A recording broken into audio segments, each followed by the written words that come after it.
विरासत और संस्कृति पर्यटन। मैं लोथल, धौलावीरा, राखीगढ़ी आदि, चन्नालूर, सारनाथ, हस्तिनापुर और लेह पैलेस जैसे 15 पुरातात्विक स्थलों को जीवंत और अनुभवजन्य सांस्कृतिक गंतव्य के रूप में विकसित करने का प्रस्ताव करती हूँ। उत्खनित स्थलों को विशेष वॉकवे के माध्यम से जनता के लिए खोल दिया जाएगा। संरक्षण प्रयोगशालाओं, व्याख्यान केंद्रों और गाइडों की सहायता के लिए तल्लीन करने वाली कथानी रूपन कौशल और प्रौद्योगिकी की शुरुआत की जाएगी। खेलकूद। खेलकूद क्षेत्र कई प्रकार के रोजगार, कौशल और नौकरी के अवसर उपलब्ध कराता है।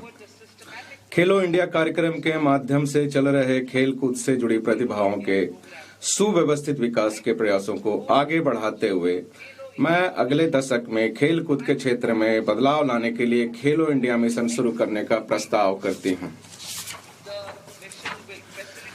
यह मिशन निम्नलिखित सुविधाएं प्रदान करेगा: प्रशिक्षण केंद्रों द्वारा समर्थित आधारभूत, माध्यमिक और एलिट स्तरों पर एकीकृत प्रतिभा विकास पाथवे। ख, कोच और सहायक कर्मचारियों का व्यवस्थित तरीके से विकास। ग, खेल विज्ञान और प्रौद्योगिकी के एकीकरण।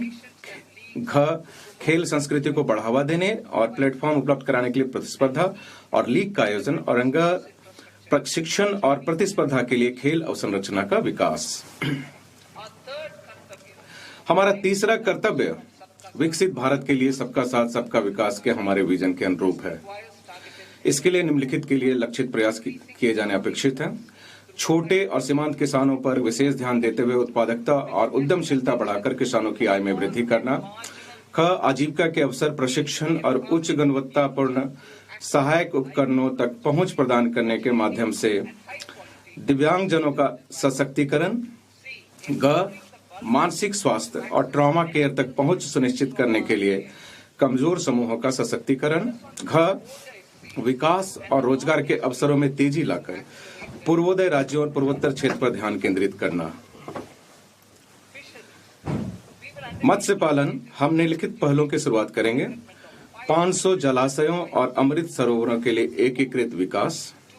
दूसरा है तटवर्ती क्षेत्रों में मत्स्य मूल्य श्रृंखला को सुदृढ़ करना और स्टार्टअप एवं मत्स्य पालक किसान उत्पादक संगठनों सहित महिला प्रेरित समूहों को बाजार से जोड़ना। पशुपालन। ग्रामीण और शहर के आसपास के क्षेत्रों में गुणवत्तापरक रोजगार अवसर प्रदान करने के लिए हम उद्यमिता विकास में पशुपालन क्षेत्र को निम्नलिखित माध्यमों से सहायता प्रदान करेंगे: क, ऋण आधारित सब्सिडी कार्यक्रम। ख, पशुधन उद्यमों का संवर्धन और उनका आधुनिकीकरण। ग, पशुधन, डेयरी और मुर्गी पालन के लिए एकीकृत संकेंद्रित मूल्य श्रृंखला का सृजन। और मैं इसको पूरा पढ़ती हूँ: पशुधन उद्यमों का संवर्धन और उनका आधुनिकीकरण, पशुधन, डेयरी और मुर्गी पालन के लिए एकीकृत संकेंद्रित मूल्य श्रृंखला का सृजन। और घ, पशुधन किसान उत्पादक संगठनों को प्रोत्साहित करना। उच्च मूल्य वाली कृषि। कृषि उत्पाद में विविधता लाने, उत्पादकता बढ़ाने, किसानों की आय बढ़ाने और रोजगार के नए अवसर सृजित करने के लिए हम अपने तटवर्ती इलाकों में नारियल, चंदन, कोको, काजू जैसे उच्च मूल्य वाली फसलों को सहायता प्रदान करेंगे।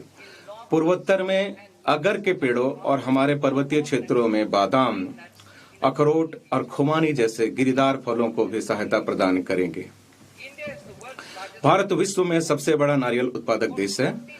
10 मिलियन किसानों सहित लगभग 30 मिलियन लोग अपनी आजीविका के लिए नारियल पर निर्भर हैं। नारियल उत्पादन में प्रतिस्पर्धा बढ़ाने के लिए मैं नारियल संवर्धन योजना का प्रस्ताव रखती हूं, ताकि विभिन्न पहलों के माध्यम से उत्पादन और उत्पादकता को बढ़ाया जा सके, जिसमें नारियल उगाने वाले प्रमुख राज्यों में पुराने और गैर उत्पादक नारियल के पेड़ों के स्थान पर नए सैपलिंग, पौधे, किस्में लगाना शामिल है। भारत को कच्चे काजू और कोको उत्पादन तथा प्रसंस्करण में आत्मनिर्भर बनाने और निर्यात प्रतिस्पर्धा में वृद्धि करने तथा वर्ष 2030 तक भारतीय काजू और भारतीय कोको को प्रीमियम वैश्विक ब्रांड के रूप में बदलने के लिए भारतीय काजू और कोको के लिए समर्पित कार्यक्रम का प्रस्ताव किया जाता है। चंदन की लकड़ी भारत की सामाजिक और सांस्कृतिक विरासत से घनिष्ठता से जुड़ी हुई है। भारतीय चंदन लकड़ी के परितंत्र की गरिमा को पुनर्स्थापित करने हेतु इसके विशेष रूप से उत्पादन और कटाई उपरांत प्रसंस्करण को प्रोत्साहित करने के लिए हमारी सरकार राज्य सरकारों के साथ मिलकर काम करेगी। पुराने कम उपज वाले फलों उद्यानों के संरक्षण और पर्वतीय क्षेत्रों में अखरोट, बादाम और खुमानी के अधिक पैदावार को बढ़ाने के लिए एक समर्पित कार्यक्रम के माध्यम से किसानों की आय बढ़ाने और युवाओं को शामिल करके मूल्य वर्धन करने के लिए सहायता प्रदान की जाएगी।